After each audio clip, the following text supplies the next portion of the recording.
नमस्कार दोस्तों, मैं प्रदीप सोनी मनोविज्ञान की लाइव क्लासेज में आपका स्वागत करता हूं। इससे पहले हमने मोटिवेशन के फर्स्ट पार्ट और सेकंड पार्ट को कंप्लीट कर चुके हैं। तो दोस्तों, जो भी कुछ अभिप्रेरणा में बचा हुआ है, आज आप इसको पार्ट 3 में सीखने का प्रयास करना। तो दोस्तों, आज स्टार्ट करते हैं अभिप्रेरणा के नेक्स्ट सिद्धांत से, अनुकरण सिद्धांत।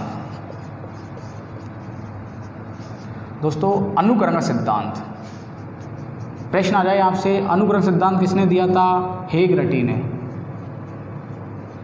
किसने दिया दोस्तों? हेगरटी ने।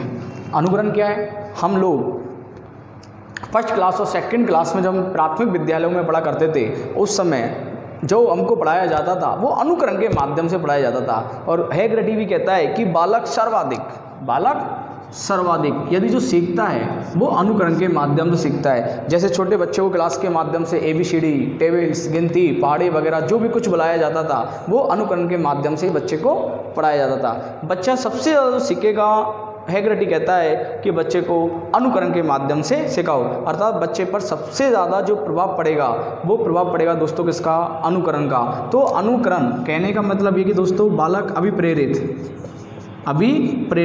तो जो बालक अभिप्रेरित होगा वो सबसे ज़्यादा किससे होगा दोस्तों? अनुकरण से। किसके अनुसार? हेगरटी के अनुसार। दोस्तों, नेक्स्ट सिद्धांत अभिप्रेरणा का आनुवांशिकता का सिद्धांत। आनुवांशिकता का सिद्धांत किसने दिया दोस्तों ये सिद्धांत? पेंथिंग लॉरेंस ने।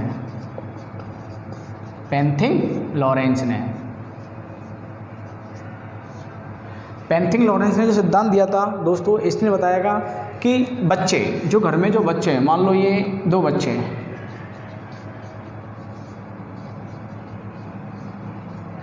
ये A नाम का बच्चा है और दोस्तों B नाम का बच्चा है।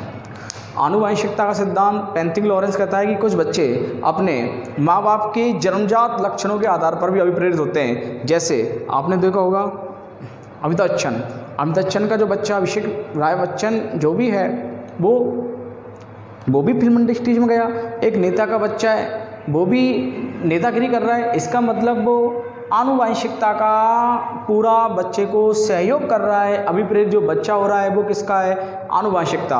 कुछ बच्चे, जैसे किसी का बिजनेस व्यापार मान लो किसी का व्यापार से संबंधित कोई नौकरी कर रहा है तो उसका बच्चा भी नौकरी में जा रहा है। कोई बच्चा उसका कुछ पुश्तैनी धंधा है तो बच्चा उसको पुश्तैनी धंधा कर रहा है। तो कहने का मतलब आनुवांशिकता, पेंथिंग लॉरेंस कहता है कि बच्चा आनुवांशिकता के लक्षणों के आधार पर भी अभिप्रेरित होता है। फिल्म इंडस्ट्रीज में उसका परिवार तो पूरा परिवार उसका किसमें? आनुवांशिक लक्षणों के आधार पर। कोई बच्चा का पिताजी राजनीति में तो उसका जो पूरा सर्कल है वो भी किसमें दोस्तों? राजनीति में। किसी बच्चे की छोटी मोटी दुकान है तो वो भी किसके आधार पर? आनुवांशिकता। तो आनुवांशिक लक्षणों के आधार पर ही दोस्तों जो बच्चे अभिप्रेरित होते हैं वो किसने कहा? पेंथिंग लॉरेंस। अर्थात दोस्तों आनुवांशिकता भी अभिप्रेरणा को प्रभावित करती है। किसको प्रभावित करती है दोस्तों? प्रश्न आ जाए आपसे कि पेंथिंग लॉरेंस ने अभिप्रेरणा को जो प्रभावित करने वाला जो कारक बताया है दोस्तों, वो क्या बताया है? आनुवांशिकता। क्या बताइए दोस्तों? आनुवांशिकता। ठीक, धीमे से बस। दोस्तों, नेक्स्ट सिद्धांत है उपलब्धि अभिप्रेरणा का सिद्धांत। उपलब्धि अभिप्रेरणा का सिद्धांत सीखने का प्रयास करना दोस्तों। उपलब्धि अभिप्रेरणा, प्रश्न आ जाए, उपलब्धि अभिप्रेरणा शब्द का सबसे पहले जो प्रयोग हुआ था, सर्वप्रथम प्रयोग किस व्यक्ति ने किया था? तो दोस्तों मर्रे ने। किसने दोस्तों? मर्रे ने। और प्रश्न आ जाए, अभिप्रेरणा जो सिद्धांत है, अभिप्रेरणा सिद्धांत है, वो किसने दिया दोस्तों? David E.C. मैकक्लेलैंड ने। David E.C. मैकक्लेलैंड। और दोस्तों सबसे इम्पोर्टेंट क्वेश्चन जो इसका सहयोगी है, डेविड E.C. मैकक्लेलैंड का जो सहयोगी है वो दोस्तों कौन सा है? एटकिंस। क्या नाम है दोस्तों इसके सहयोगी का नाम? एटकिंस। बना था दोस्तों 1961 के अंतर्गत, 61 में ये सिद्धांत बना था। दोस्तों कई बार प्रश्न पेपर में आया हुआ है उपलब्धि अभिप्रेरणा का। उपलब्धि अभिप्रेरणा क्या चीज़ है? तो दोस्तों इसको आप विस्तार समझना। उपलब्धि अभिप्रेरणा को प्रभावित करने वाले जो कारक है दोस्तों 2 हैं, सफलता और क्या? असफलता। सफलता और दोस्तों क्या? असफलता। देखो दोस्तों, सीखने का अच्छे से प्रयास करना। उपलब्धि अभिप्रेरणा का सिद्धांत, ये बालक, ये एक व्यक्ति है दोस्तों मान लो इसने रीट का पेपर पास कर लिया है, रीट से ये 3rd ग्रेड का एक अध्यापक बन गया। तो दोस्तों नेक्स्ट टाइम ये व्यक्ति 2nd ग्रेड का एग्ज़ाम पास करना चाहता है। तो दोस्तों इसने सबसे पहले क्या प्राप्त की दोस्तों? सफलता। अध्यापक बन गया, अर्थात ये क्या हो गया दोस्तों? सफल हो गया। अब ये 2nd ग्रेड की तैयारी करने वाला है, तो अब ये चाहता है कि मैं जो जिस विधि के माध्यम से, जिस अध्यापक के माध्यम से, जिस पाठ्य सामग्री के माध्यम से, या जो मेरे को वातावरण मिला था, जो रीट के समय मैंने तैयारी की थी, जो मेरे को सफलता मिली थी, तो उसी सफलता को आधार मानकर मैं 2nd ग्रेड की तैयारी करूं, बड़ा अध्यापक बनूं। यदि कहने का मतलब ये कि दूसरे क्षेत्र में जाने के लिए, दूसरे क्षेत्र में जाने के लिए, दूसरे क्षेत्र में जाने के लिए पहले वाले क्षेत्र का अनुसरण करना, पहले वाले क्षेत्र का अनुसरण करना। ये पहले 3rd ग्रेड का अध्यापक है, 2nd ग्रेड का अध्यापक बनना चाह रहा है, तो जो इसने रीट में जो भी जिन अध्यापक से पढ़ा है, जो भी विषय सामग्री पढ़ी है, तो उसका अनुसरण कर रहा है। तो दोस्तों ये सफलता को आधार मानकर अपनी उपलब्धि को आगे बढ़ाना चाहता है। किसने कहा दोस्तों? ये DVDC मैकक्लेलैंड ने। मान लो दोस्तों असफलता, दोस्तों क्या? असफलता। यही व्यक्ति है, ये ए नाम का व्यक्ति है, इसने पहले कभी रीट की तैयारी की थी दोस्तों, ये किसी कारणवश से असफल हो गया। क्या हो गया दोस्तों? ये असफल हो गया। अब दोबारा मान लो दोस्तों रीट की वैकेंसी आई है, 2nd ग्रेड की वैकेंसी आई है, 1st ग्रेड की वैकेंसी आई है, तो दोस्तों ये देखेगा कि मेरे अंदर पहले क्या कमी रह गई थी, पहले मैंने कौन सी किताबें पढ़ी थी, कौन सी बुक्स पढ़ी थी, किस अध्यापक से पढ़ा था, या मेरे लिए कैसा वातावरण मिला था। तो तब भी दोस्तों ये दूसरे क्षेत्र में जा रहा है, तब भी ये पहले वाले क्षेत्र का अनुसरण करेगा, बिल्कुल करेगा दोस्तों। तो कहने का मतलब ये कि किसी क्षेत्र में जानने के लिए पहले वाले क्षेत्र का अनुसरण करना, चाहे व्यक्ति सफल हुआ हो, चाहे क्या हुआ हो दोस्तों? असफल हुआ हो, तो वो कहलाती दोस्तों क्या? उसकी उपलब्धि। चाहे व्यक्ति ने 5% बनी है, एक व्यक्ति की 95% बनी है दोस्तों, ये भी उपलब्धि है, और ये भी उसकी क्या है? उपलब्धि है। हम कहते हैं कि आपका कितना परसेंटेज बना है, वो कहता है मेरा 95% बना है, 89% बना है, और बहुत से कैंडिडेट 45, 35, वो भी उसकी उपलब्धि है। तो दोस्तों प्रश्न आ जाए आपसे, उपलब्धि को जो प्रभावित करने वाले जो कारक है दोस्तों, वो 2 प्रकार के, एक सफलता और क्या दोस्तों? एक असफलता। और दोस्तों आप लोग ध्यान रखना, जो उपलब्धि है, उपलब्धि हमेशा श्रेष्ठता की खोज करती है दोस्तों। किसकी खोज करती है? प्रश्न आ जाए आपसे, उपलब्धि किसकी खोज करेगी दोस्तों? श्रेष्ठता की खोज। क्योंकि जो व्यक्ति सफल हुआ है वो हमेशा श्रेष्ठ मार्ग को जानने के लिए अग्रसर होता है कि श्रेष्ठ क्या है, कि जो मैं कुछ प्राप्त करना चाहता हूं दूसरे क्षेत्र में, उससे भी अच्छा श्रेष्ठ प्राप्त करूं। और दोस्तों उपलब्धि अभिप्रेरणा सिद्धांत से ही व्यक्ति लक्ष्य की ओर अग्रसर होता है। प्रश्न आ जाए, किस सिद्धांत के अनुसार या किस व्यक्ति के अनुसार व्यक्ति लक्ष्य की ओर अग्रसर होगा? तो दोस्तों क्या आंसर होगा उसका? उपलब्धि अभिप्रेरणा। उपलब्धि अभिप्रेरणा सिद्धांत के द्वारा बालक अपने आप को, अपने व्यक्तित्व में बालक सुधार करता है, अपने व्यवहार में परिवर्तन करता है। दोस्तों वो किसने कहा था? DVDC मैकक्लेलैंड ने। प्रश्न आया था रीट भर्ती के अंतर्गत उपलब्धि अभिप्रेरणा सिद्धांत किस व्यक्ति ने दिया? तो दोस्तों पहला ऑप्शन था DVDC मैकक्लेलैंड, पर लेकिन और एक दूसरे व्यक्ति का नाम लिखा था, लोगों ने जल्दीबाजी में ये ऑप्शन कर दिया, पर लेकिन दोस्तों चौथा ऑप्शन था उसमें DVDC मैकक्लेलैंड और एटकिंस। इसलिए पेपर में आप जब प्रश्न करो तो अच्छे से करने का प्रयास करना। DVDC मैकक्लेलैंड के साथ एटकिंस होना चाहिए, सिद्धांत दिया था दोस्तों इसने, और इस शब्द का प्रयोग किया था दोस्तों किसने? मर्रे ने। दोस्तों पहले की वीडियो में जब हमने आवश्यकता अनुक्रम का सिद्धांत पढ़ा था, उस वीडियो में एक प्रश्न को आप संशोधन करना, आवश्यकता अनुक्रम का सिद्धांत। दोस्तों ये जो सिद्धांत तो 1954 में बना था, उस समय हमने आपको बताया था कि आवश्यकता अनुक्रम सिद्धांत 1959। कहने का मतलब दोस्तों उस समय 59 के अंतर्गत, 1959 के अंतर्गत 3 तत्व जुड़े थे। प्रश्न जो आवश्यकता अनुक्रम सिद्धांत है दोस्तों, ये मैस्लो ने दिया था, आपको मालूम है। किसने दिया दोस्तों? ये मैस्लो ने दिया था। और ये सिद्धांत बना था दोस्तों कब? 1954 के अंतर्गत बना था। और दोस्तों 1959 के अंतर्गत उसमें इसने संशोधन किया और 3 तत्व बताए थे। दोस्तों इस सिद्धांत को हमने पहले पढ़ा था, आवश्यकता अनुक्रम सिद्धांत। आज इस सिद्धांत को हम विस्तार से पढ़ रहे हैं। इस सिद्धांत को आवश्यकता अनुक्रम सिद्धांत 5 प्रकार की आवश्यकता बताई थी, जो मैंने आपको बताई थी। सुरक्षा संबंधी आवश्यकता, शारीरिक आवश्यकता, सुरक्षा संबंधी, स्नेह, आत्मसम्मान, आत्मसिद्धि, जो 5 प्रकार की आवश्यकताएं थी, उन 5 प्रकार की आवश्यकताओं को मैस्लो ने 1954 के अंतर्गत बताया था, 54 के अंतर्गत, और 59 के अंतर्गत संशोधन करके इसने 3 तत्व बताए थे दोस्तों। पहला जो तत्व बताया था दोस्तों, उत्तेजना आवश्यकता। सीखने का प्रयास करना आप, उत्तेजना आवश्यकता। उत्तेजना आवश्यकता में ये बताता है कि मैस्लो कि अन्वेषण, एक बालक में अन्वेषण का मतलब दोस्तों खोजना, क्या दोस्तों, खोजना, जो भी कुछ विषय बच्चा ये खोजेगा, ये सब किस में आएगा दोस्तों, ये अन्वेषण के अंतर्गत आएगा।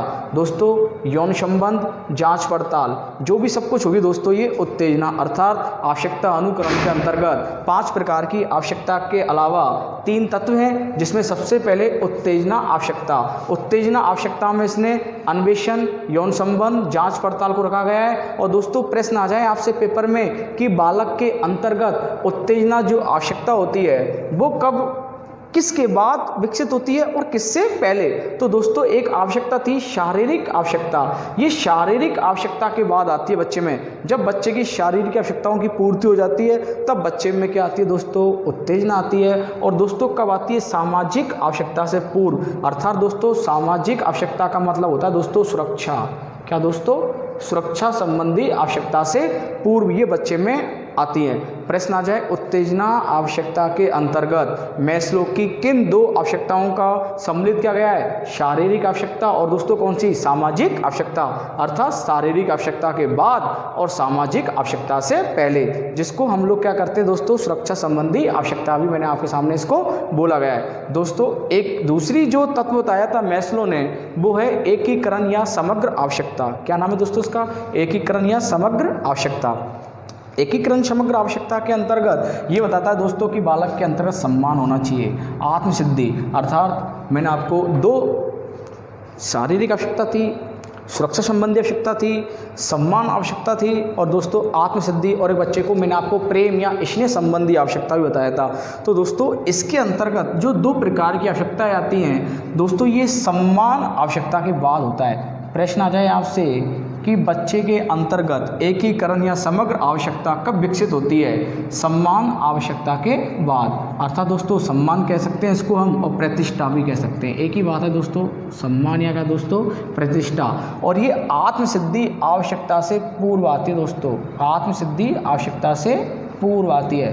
ध्यान देने वाली बात ये है दोस्तों एकीकरण या समग्र आवश्यकता क्या चीज़ होती है, इन आवश्यकताओं में से जो 5 प्रकार की आवश्यकता हैं उसमें इसने 3 तत्व और सम्मिलित किए गए कि इन 3 तत्वों को भी इसने 5 आवश्यकताओं को भी इसके साथ जोड़ा गया। और दोस्तों जो लास्ट तत्व था वो क्या था दोस्तों, आध्यात्मिक आवश्यकता। अर्थात दोस्तों ये व्यक्ति को, ये बालक को लक्ष्य की ओर निर्देशित करती है। प्रश्न आ जाए बालक को लक्ष्य की ओर निर्देशित कौन सा तत्व प्रभावित करता है दोस्तों, आध्यात्मिक आवश्यकता। ये एकीकरण जो समग्र आवश्यकता है ये बच्चा को सम्मान और प्रतिष्ठा, सम्मान और क्या दोस्तों, प्रतिष्ठा के बाद बालक में विकसित होती है। अर्थात बालक किसी को सम्मान देने लग जाता है, प्रतिष्ठा देने लग जाता है। तो कहने का मतलब दोस्तों बच्चे में क्या, एकीकरण की भावना आ गई है। समग्र का मतलब संपूर्ण सभी लोगों का आदर करना सीख गया। और आत्मसिद्धि का मतलब मैं आपको बता चुका हूँ, बच्चा अपने लिए कुछ करना चाहता है, टीचर बनना चाहता है, कवि बनना चाहता है, लेखक बनना चाहता है, व्यापार बनाना चाहता है अपना। तो दोस्तों सम्मान आवश्यकता के बाद और आत्मसिद्धि आवश्यकता के बाद, जिसको दोस्तों हमने कहा था आत्मसम्मान संबंधी आवश्यकता। अर्थात इन दोनों के जो मध्य की कड़ी है दोस्तों वो क्या कहलाएगी, एकीकरण समग्र आवश्यकता। और प्रश्न आ जाए शारीरिक या सामाजिक अर्थात सुरक्षा संबंधी आवश्यकता, इन दोनों के जो बीच की जो कहलाएगी दोस्तों वो क्या कहलाएगी, उत्तेजना।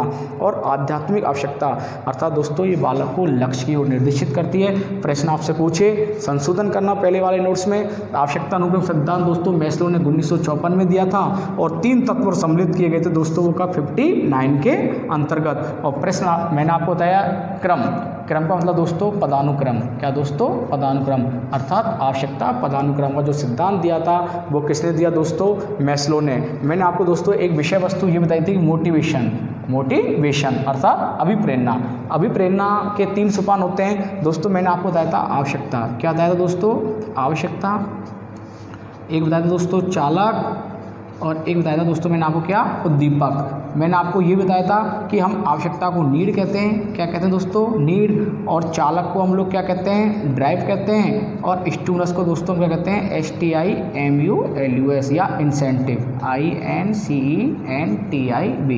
दोस्तों प्रश्न आपसे पेपर में आ जाए m बराबर क्या है, आपसे प्रश्न आ जाए तो दोस्तों से क्या आंसर होगा, n + d + i।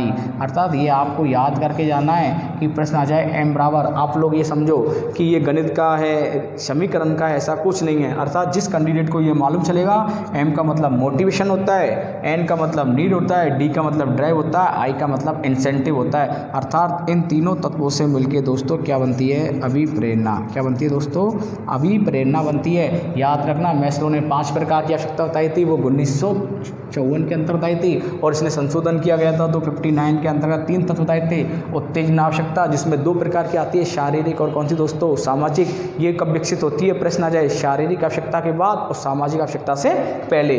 और एकीकरण जो समग्र आवश्यकता होती है वो सम्मान या आत्मसम्मान आवश्यकता के बाद विकसित होती है और आत्मसिद्धि आवश्यकता से पहले होती है। और दोस्तों जो ये लास्ट है आध्यात्मिक आवश्यकता, ये बच्चे को लक्ष्य की ओर क्या करती है दोस्तों? ये निर्देशित करती है। अर्थात दोस्तों इसमें बच्चा सत्य, न्याय और सौंदर्य, इन वस्तुओं के बारे में बच्चा विस्तार पूर्वक जानने लग जाता है। प्रश्न आ जाए आपसे, सत्य, न्याय, सौंदर्य, इन चीज़ों को जो प्रभावित करेगी वो कौन सी आवश्यकता कहलाएगी दोस्तों? आध्यात्मिक आवश्यकता। दोस्तों एक प्रश्न पेपर में बहुत डिग्री प्रश्न आता है, वहाँ पर हम लोग विचलित हो जाते हैं कि इस प्रश्न को हम लोगों ने कभी पढ़ा नहीं है। दोस्तों एक प्रश्न आता है कि अभिप्रेरणा की विशेषताएं निम्न में से कौन सा है या कौन सा नहीं है, कि अभिप्रेरणा से संबंधित कौन कौन से प्रश्न हो सकते हैं, अभिप्रेरणा क्या है, इसके विषय में भी दोस्तों आप लोगों को जान लेना चाहिए। यदि कोई प्रश्न ऐसा आ जाए, बहुत डीपली आ जाए, जिसको आप लोगों ने नहीं पढ़ा हुआ है, दोस्तों रीट के अंतर्गत और CTET के अंतर्गत कई बार प्रश्न पूछा हुआ है, जिसको हम कहते हैं बहुत लंबा वाला प्रश्न, कि एक लंबा प्रश्न है और निम्न विशेषता में से प्रश्न आता है, निम्न में से अभिप्रेरणा से संबंधित कौन सा नहीं है। तो दोस्तों ये चीज़ भी आप लोग सीख के जाना। मैं आपको प्रश्न बता रहा हूँ कि निम्न में से कौन सा नहीं है या कौन सा क्या है। तो दोस्तों सीखना। प्रश्न आ जाए, अभिप्रेरणा कैसी प्रक्रिया है दोस्तों? शारीरिक प्रक्रिया है। कौन सी दोस्तों? शारीरिक प्रक्रिया। शारीरिक सिद्धांत में आपको पढ़ा चुका हूँ विलियम जेम्स का। विलियम जेम्स ने कहा कि शारीरिक जो सिद्धांत है अर्थात अभिप्रेरणा को प्रभावित करता है। शारीरिक प्रक्रिया दोस्तों, साथ में ये एक मनोवैज्ञानिक भी प्रक्रिया है। कौन सी दोस्तों? मनोवैज्ञानिक प्रक्रिया है। और इसके साथ दोस्तों मैंने आपको ये प्रश्न बताया कि ये जन्मजात होती है, अर्थात दोस्तों ये कौन सी? आंतरिक प्रक्रिया है। अर्थात प्रश्न आ जाए जैसे ऑप्शन में मान लो शारीरिक है, मनोवैज्ञानिक है, आंतरिक है और चौथा और कोई सा दूसरा दे दिया, तो दोस्तों शारीरिक, मनोवैज्ञानिक, आंतरिक प्रक्रिया जो इसके अंतर्गत आएगी। अभिप्रेरणा के अंतर्गत शारीरिक भी होता है, मनोवैज्ञानिक भी होता है, आंतरिक प्रक्रिया भी होती है। और दोस्तों अभिप्रेरणा भी बालक को किसकी ओर निर्देशित करती है? लक्ष्य की ओर निर्देशित करती है। अर्थात लक्ष्य की ओर जो निर्देशित करती है, प्रश्न आ जाए तो क्या कहेंगे दोस्तों? अभिप्रेरणा अर्थात बालक के व्यवहार में भी परिवर्तन करती है। बालक के व्यवहार में भी क्या करती है दोस्तों? परिवर्तन करती है। इसका प्रश्न कैसे बनेगा कि निम्न में से कौन सा नहीं है? निम्न में से कौन सा नहीं है कि अभिप्रेरणा से संबंधित की कौन सी प्रक्रिया है? शारीरिक बोलेंगे, मनोवैज्ञानिक बोलेंगे, आंतरिक बोलेंगे, लक्ष्य की ओर निर्देशित बोलेंगे, व्यवहार में परिवर्तन बोलेंगे। और दोस्तों अभिप्रेरणा बालक को उद्देश्य की ओर निर्देशित करती है। किसकी ओर निर्देशित करती है दोस्तों? उद्देश्य की ओर निर्देशित करती है। और अभिप्रेरणा व्यक्ति को कार्य की ओर अग्रसर करती है, कार्य करने की ओर अग्रसर करती है। दोस्तों ये चीज़ याद रखना आप लोग। अभिप्रेरणा संबंधित की शारीरिक प्रक्रिया है, मनोवैज्ञानिक है, आंतरिक है, लक्ष्य की ओर निर्देशित करती है, व्यवहार में परिवर्तन लाती है, उद्देश्य की ओर निर्देशित करती है, कार्य करने की ओर अग्रसर करती है बालक को, और एक ध्यान केंद्रित प्रक्रिया है। क्या दोस्तों? ध्यान केंद्रित प्रक्रिया। बहुत अच्छा प्रश्न है कि अभिप्रेरणा निम्न में से नहीं है, अर्थात ध्यान केंद्रित प्रक्रिया है। सीखने का प्रयास करना दोस्तों।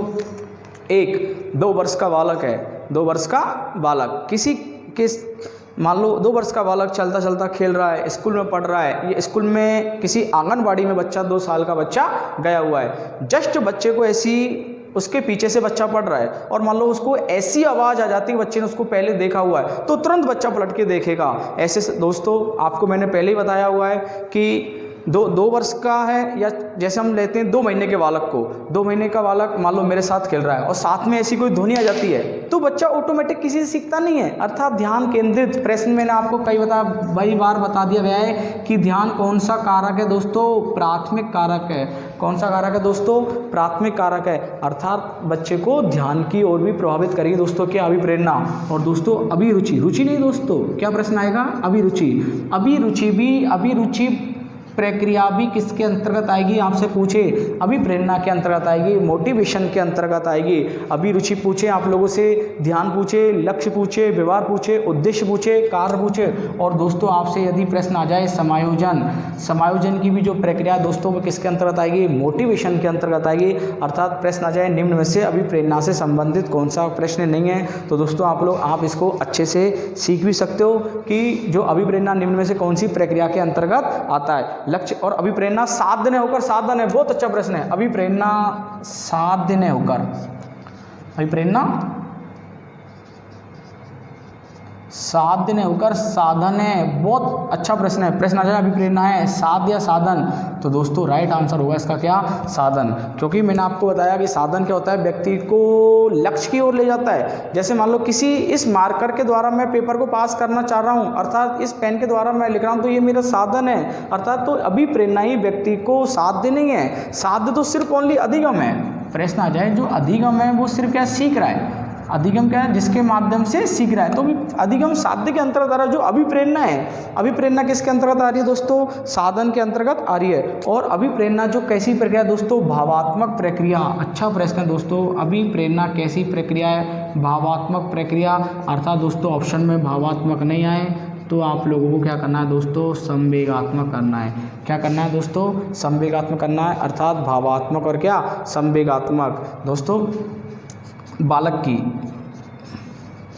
बालक की बुद्धि को भी प्रभावित करती है अभिप्रेरणा, बालक की बुद्धि को भी क्या करती है दोस्तों, प्रभावित करती है क्या, अभिप्रेरणा। और दोस्तों अभिप्रेरणा जो शब्द है, अर्थात मैंने आपको पहले क्लियर कर चुका हूँ कि जिज्ञासा, क्या दोस्तों, जिज्ञासा। अर्थात जो अभिप्रेरणा है इसका वास्तविक अर्थ है दोस्तों वो क्या है, जिज्ञासा। जिज्ञासा यदि एक बालक के अंतर्गत जिज्ञासाशील बालक होगा तो बालक क्या होगा दोस्तों, अभिप्रेरित होगा। आप फर्स्ट दिन किसी बच्चे को विद्यालय पढ़ने भेजते हो तो बच्चा पहले दिन खुशी खुशी बच्चा विद्यालय जा सकता है, एक दिन 2 दिन जा सकता है, फिर ऑटोमेटिक उसके अंतर्गत ऐसा फील आ जाता है, बच्चा स्कूल जाने के लिए विभिन्न प्रकार के प्रतिक्रियाएं करने लगता है, बहाने बनाने लगता है कि मेरे को विद्यालय नहीं जाना है। तो दोस्तों अर्थात बालक में वहाँ पर जिज्ञासा नहीं आई हुई है, क्योंकि एक मनोवैज्ञानिक हुआ दोस्तों बनार्ड। क्या हुआ दोस्तों, बनार्ड। कि बनार्ड ने मैंने आपको पहले क्लियर किया कि बनार्ड कहता है कि बालक को विद्यालय में ऐसा ज्ञान दो कि बच्चे की सीखने की इच्छा शक्ति जागृत होनी चाहिए, सीखने की इच्छा शक्ति जागृत होनी चाहिए, कि बच्चे को विद्यालय में ऐसा ज्ञान दिया जाए कि बच्चे की सीखने की इच्छा शक्ति क्या होनी चाहिए दोस्तों, जागृत होनी चाहिए। अभिप्रेरणा व्यक्ति की चयनात्मक प्रक्रिया है। प्रश्न आ जाए कैसी प्रक्रिया दोस्तों, चयनात्मक चयनात्मक प्रक्रिया का मतलब होता है दोस्तों ये बालक है, ये क्या दोस्तों, ये एक बालक है, ये बच्चे ने 10th क्लास पास की है। 10th क्लास का मतलब होता है कि बच्चे ने 10th क्लास पास की, अब बच्चा सब्जेक्ट का चयन करेगा उसकी रुचि के अनुसार, उस पर बच्चे को क्या पसंद है। मान लो किसी बच्चे को मैथ पसंद है, किसी को साइंस है, कोई आर्ट्स की ओर जाना चाहता है, कोई कॉमर्स के अंतर्गत, तो दोस्तों ये कौन सी प्रक्रिया कहलाती है, चयनात्मक। प्रश्न आ जाए आपसे कि अभिप्रेरणा चयनात्मक प्रक्रिया है या नहीं, तो दोस्तों हम लोगों को करना है क्या, अभिप्रेरणा बिल्कुल चयनात्मक प्रक्रिया है। दोस्तों अभिप्रेरणा के फर्स्ट पार्ट में अभिप्रेरणा की प्रकृति परिभाषा क्या है, और अभिप्रेरणा के सेकंड पार्ट में हम लोगों ने प्रेरक को अच्छे से पढ़ लिया, और जो भी कुछ अभिप्रेरणा से संबंधित बचा हुआ था आज मैंने आपको अभिप्रेरणा के थर्ड पार्ट में ये क्लियर कर दिया है। इसके बाद दोस्तों जब भी कुछ महत्वपूर्ण चीज़ें अभिप्रेरणा से संबंधित होगी मैं आपसे बिल्कुल जुड़ा हुआ हूँगा। अभी अभिप्रेरणा को मैंने आपको बेसिक ज्ञान कंप्लीट किया है, जब ये एक बार आपका अभिप्रेरणा चैप्टर मतलब मनोविज्ञान कंप्लीट हो जाएंगे तो कुछ इससे संबंधित जो तथ्यात्मक प्रश्न है वो मैं आपको विस्तार पूर्वक पढ़ाऊँगा, और जो भी कुछ सिद्धांत वगैरह कुछ नए बनते हैं या कुछ न्यू जुड़ा हुआ है तो उसको भी हम विस्तार से चर्चा करेंगे। दोस्तों आपको ये मेरी वीडियो पसंद आई हो तो इसको ज़्यादा से ज़्यादा लाइक कीजिए और शेयर कीजिए, और आप अभी तक आपने मेरे चैनल को सब्सक्राइब नहीं किया है तो इसको तुरंत सब्सक्राइब कीजिए, जिससे आपको नेक्स्ट वीडियो का नोटिफिकेशन शीघ्र मिले। धन्यवाद।